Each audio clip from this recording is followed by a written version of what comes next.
ikaw mapapahamang kakampi mo or mismo ikaw yung magpapanalo dito. Basagan Tori sa gitna. They're trying to win this push and clash. Double ba to para sa side ng Fuego? Comes doon, nahuli, pero ganun din naman si Hecade. At mukhang hindi na kanan din magpapatinag ang side ng Team Fuego. Mapapatang sila ng bahagya, yung Lord mawawala. Hecade, makapag-push ang side ng Fuego dito. 40 seconds left on Hecade. May mga minions na dumidepende para sa side ng Team Falcon. Sama towards gagamitin. Sino yung kanilang binaburst down? Arwes doon, golden hour. Nilapagan para mapigilan. Nikolai, sinasara yung mga damage, yung mga bala dito ng Lord. Nandun na kanan yung napakalaking deck charge. Habang ngayon si Highest tumatakbo na.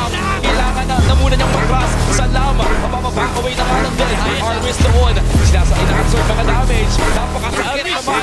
Mga synchro fish.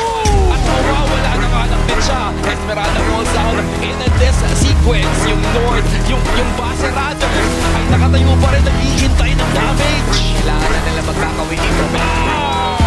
Excellent team fight. The chain is on. Hinahabol na dapat puli dito. Na arrow will connect. Nakapanish na mga At he has that regent composition kasi nandun sila sa main. Nikolai!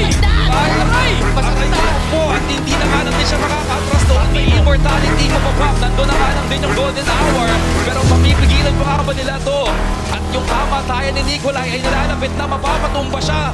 Tatlong miyembro sa naman nalalabas at mapipigilan yung minions ng Team Fuego doon sa may bot. Kayo, nabayan, isilog ng base. Nandun yung wild charge na wala.